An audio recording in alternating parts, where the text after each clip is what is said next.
Alright guys, wow, it's been a long time since I've sat here and done a proper video. I mean, I hope you guys are enjoying the gameplays and everything, but it feels good to just come back and do this. I've been so busy with school and just haven't gotten around to doing real videos like this again. But, you know, gameplays will definitely become a regular thing on this channel, but they won't take place of this stuff. I want to keep doing this. This is what we're known for, and I don't want to get rid of this kind of content on our channel. And this will definitely be the dominating content. I'm not going to have gameplays be, you know, what we do most of the time. So don't worry about that. I know that's what it kind of seems like right now, but Pure GE is coming up next week, so that'll be a video for you guys, and I hope you guys are just enjoying everything. I know not everybody enjoys everything someone posts, but yeah, just understand that we don't have all the time in the world. These videos take much more time than gameplay videos. So anyway, let's go ahead and get to the topic at hand here. And this is definitely going to be a rambling video, so I'd recommend you guys play a game or you know, do whatever and just listen, because I'm probably going to talk for about a good 10 minutes here. So I wanted to talk about consoles and PCs, since I've owned a PC for about my own gaming PC for about 2 months now. I wanted to talk about consoles versus PCs and what I think. And this is just current consoles. And before I even start, I want to say that Nintendo, for the most part, doesn't really count with what I'm saying, because they're on like a whole nother league of consoles. So yeah, I think they're doing great. I think the games that are coming out are great. I can't wait to get some of the Wii U titles, but my point is, with consoles and PCs, you know, 30 years ago, 20, 30 years ago, consoles were really the main weapon of choice.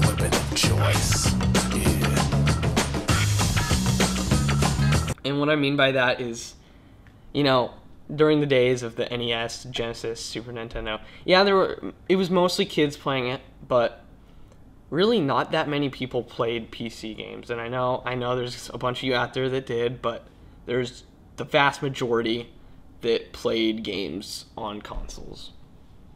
And back then, consoles didn't have updates.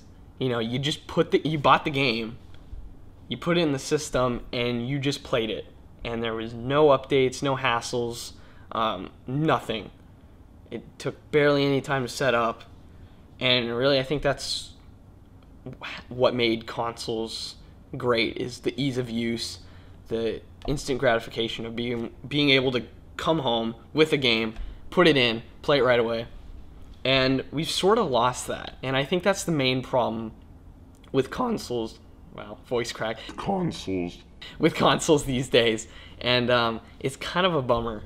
And I know there's a lot of you that like the current consoles. And, you know, I don't dislike them.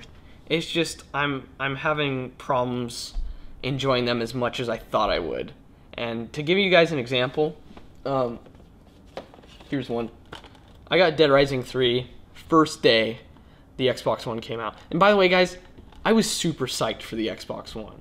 Not as much as like the 360 or the original Xbox, but I was still really excited to get the Xbox One, even though they had all those problems before the release, because this was the first console that I got on day one, and that really meant a lot to me, because I had never experienced getting a console on launch before, so I thought it was really awesome.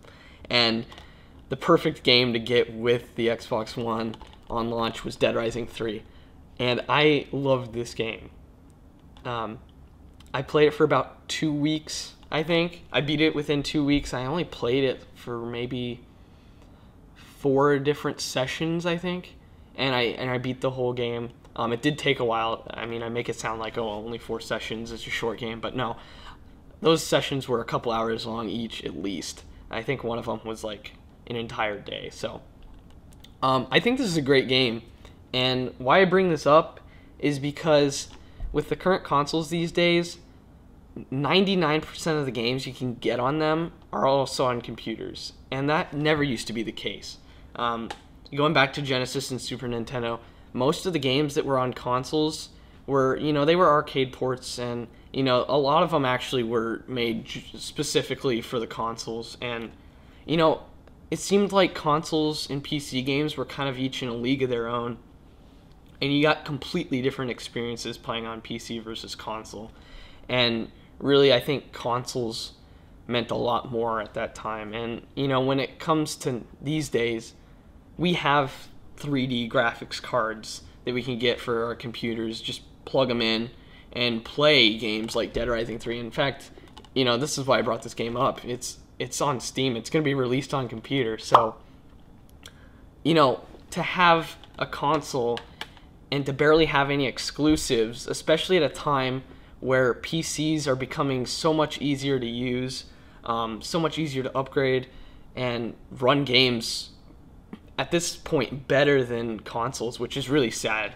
I think it's pathetic that the current gen consoles are being completely outperformed by PCs, and that's another problem. If consoles want to keep going, if they want to release a new cycle, a new generation of console, I think they're gonna need something that can rival a PC, because anyone who's about frame rates or graphics or resolution is gonna go for the PC version. And I think consoles are just at that point where, yes, they're still good for kids. Their ease of use is still there. They're much easier to get for kids that don't know much about computers, and they're begging their parents so they can play games.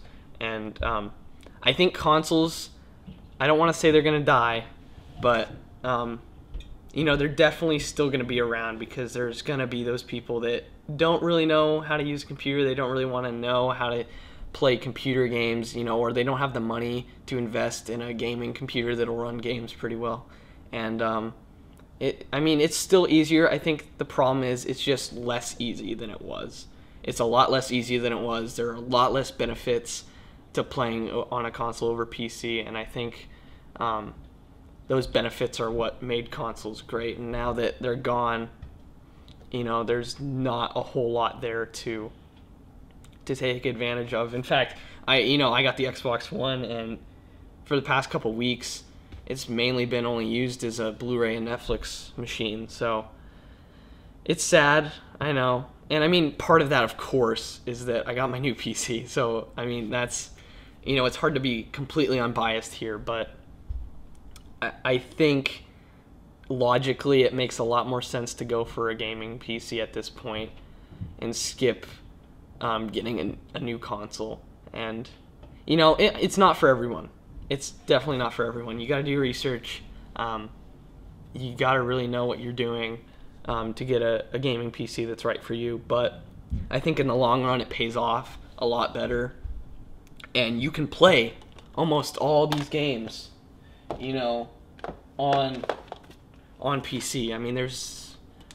There's not really, a whole lot to say bad about PCs at this point. And, there used to be, this time when PCs weren't really used for gaming. They were used for work and productivity, and now it's more, encompassing. You can play your games on it. You can do everything on it. So let me know what you guys think. I know I rambled a little bit, but I don't know. I'm just bummed out by this current console generation, and I think with the way consoles are going, it's just going to be harder and harder for me to get excited about them, and my gaming PC is going to be much better for current gen games. Of course, the older consoles are fantastic.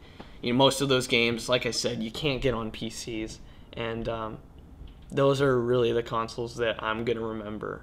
I think from here on out, I'm not going to really care about consoles all that much. So I hope you guys enjoyed this video. I know it's kind of a downer, but it's tough, I think, because they're becoming more like PCs every day, and it's really not, I don't think it's helping very much. So thanks for watching, guys. Love to hear what you think in the comments down below. Thanks for watching, and I'll see you all later.